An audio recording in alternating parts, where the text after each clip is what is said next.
Good morning students, welcome to your own class. आज का हमारा सब्जेक्ट है Hindi standard fourth and topic का नाम है घंटाकरण।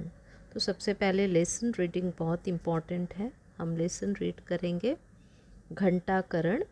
नगर में यह अफवाह फैल गई कि जंगल में भूत रहता है। उसका नाम घंटाकरण है।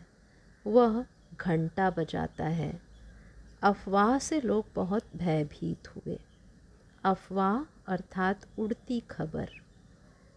जंगल की ओर भूल कर भी कोई न जाता था।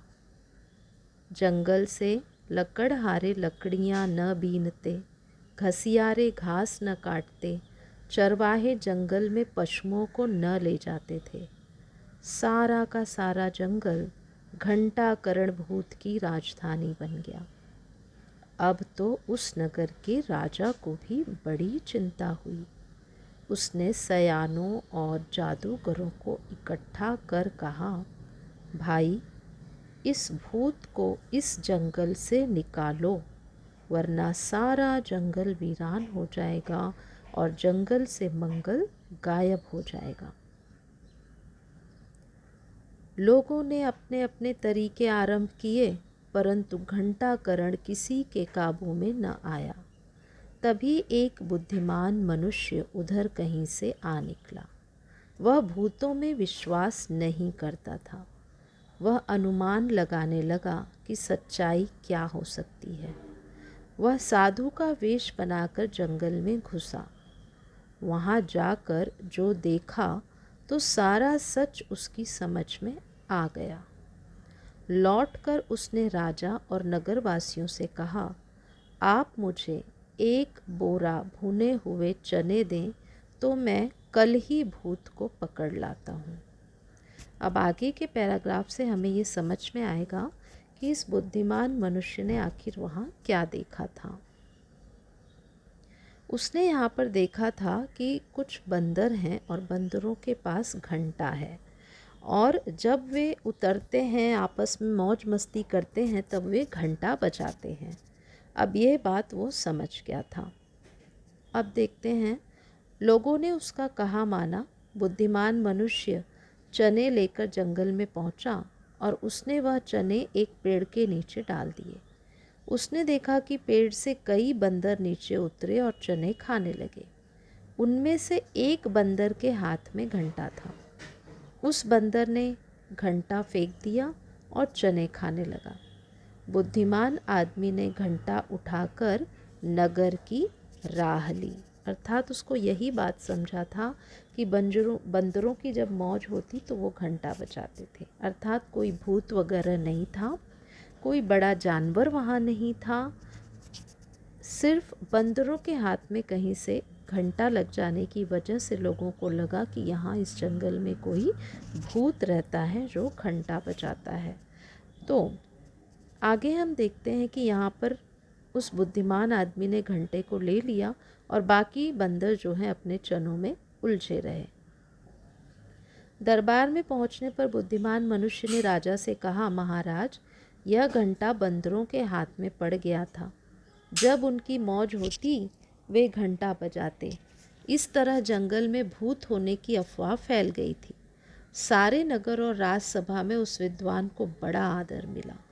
छोटी सी बात थी लेकिन किसी को समझ में नहीं आई, तो इसलिए सभी लोग उसका बहुत आदर सम्मान किए कि अर्थात उसमें से सबसे बुद्धिमान इंसान यही था।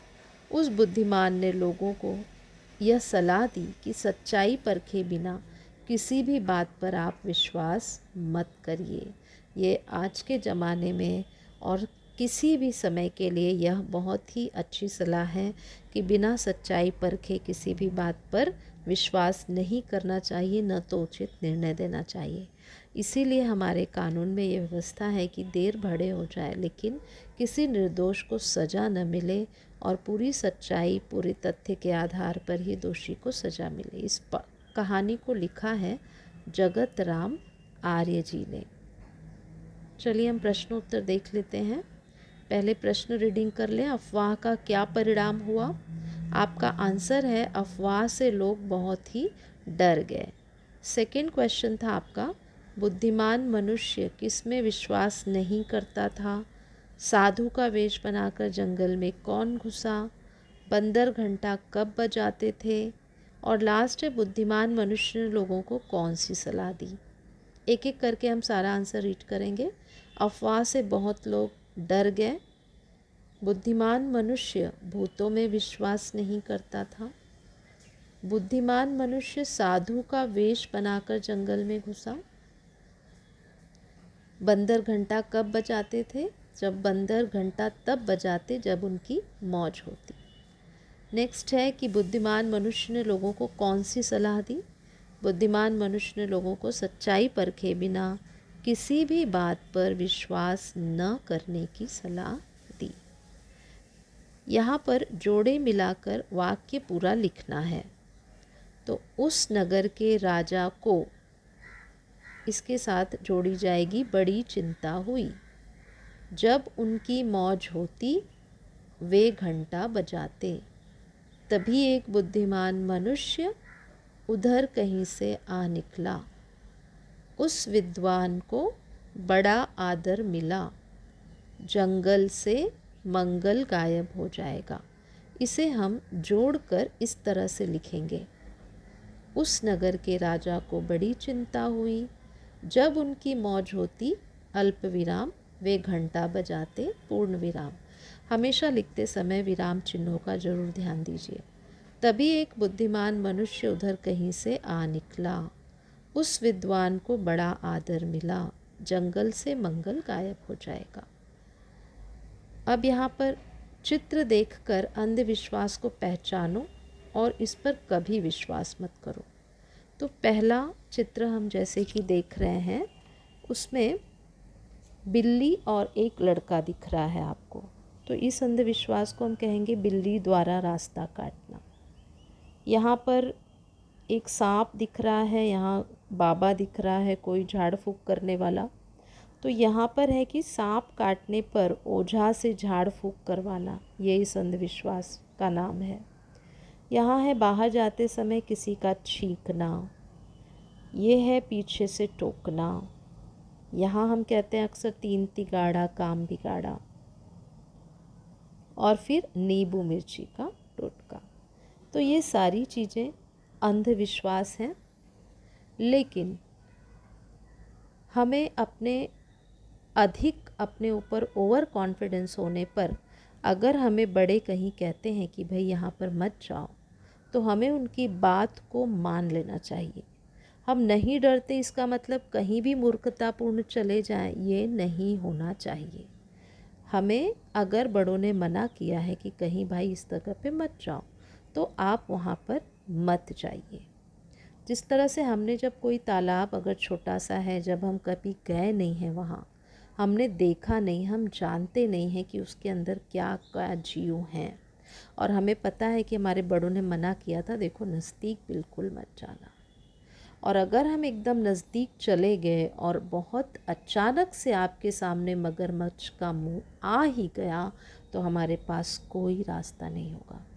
इसलिए अक्सर ऐसी जगहों पर ओवर कॉन्फिडेंस में हमें नहीं रहना चाहिए। हम डरे ना, बेवकूफ़ न बने, लेकिन हमें सावधानी भी रखना इम्पॉर्टेंट है। अब इस पाठ का सबसे ज़्यादा महत्वपूर्ण टॉपिक है समय का महत्व। इस विषय पर निबंध लिखना है।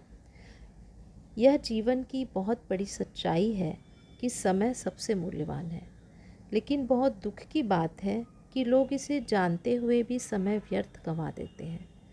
इस बात पर भी उतना ही ध्यान देना चाहिए कि धन पुनः प्राप्त किया जा सकता है, लेकिन बीता हुआ समय वापस कभी नहीं आता। दूसरे पैराग्राफ में आप लिखेंगे, जो भी समय नष्ट करता है समय उसको ही नष्ट कर देता है। और यह बात बच्चे, बूढ़े, जवान, स्त्री, पुरुष सभी के लिए हर युग में सच है। विद्यार्थियों के लिए तो समय बड़ा ही कीमती है, क्योंकि उन्हें अभी अपना भविष्य बनाना है। इसलिए अपने समय का उचित नियोजन करके हमें समय को खर्च करना चाहिए, ताकि हम अपना भविष्य पहले संवार सकें। अगर विद्यार्थी अपने समय का ठीक तरह से नियोजन नहीं करता तो वह जीवन में कभी प्रगति नहीं कर सकता।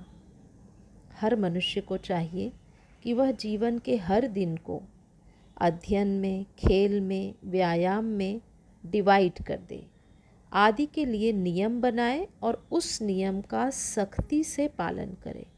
तभी ही उसका जीवन सुखी और समृद्धि बनेगा। किसी ने सच कहा है कि समय और शब्द दोनों का उपयोग लापरवाही के साथ न करें, क्योंकि ये दोनों दोबारा नहीं आते, न तो मौका देते हैं।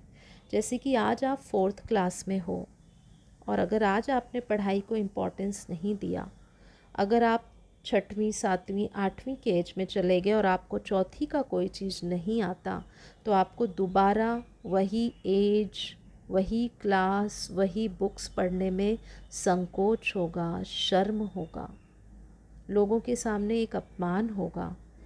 और वापस वही समय अगर आप गवाओगे तो आपका जो उस समय का पोर्शन होगा, जो उस समय का आपकी बुक्स होगी, आपके जो अभ्यासक्रम होगा, उसमें बाकी विद्यार्थी आपकी तुलना में आगे चले जाएंगे और आप पीछे ही रह जाएंगे। इसलिए हमें अपनी उम्र के साथ जो हमारा काम है उसे पहले प्राथमिकता देनी चाहिए। अगर आपका कोई शौक़ है और वो शौक़ हमें बुराई की तरफ ले जाता है तो उसको छोड़ देना चाहिए। इसलिए अपनी हर बात को अपने पेरेंट्स से शेयर करिए। वो आपको समझाएंगे कि बेटा क्या सही और क्या गलत है, और जब गलत है ये आप जान जाओ तो उसको मान भी जाओ, क्योंकि एक इंसान की गलती से पूरे परिवार को तकलीफ़ होती है और साथ में उस परिवार का भविष्य नष्ट होता है। तो इन बातों को ध्यान रखिए। इसके बाद है, सफल होना है तो जिस तरह आप पैसों का नियोजन करते हैं उसी तरह समय का भी नियोजन करिए। आप सभी स्वस्थ रहें, जीवन में सफल हों, इस शुभ कामना के साथ धन्यवाद।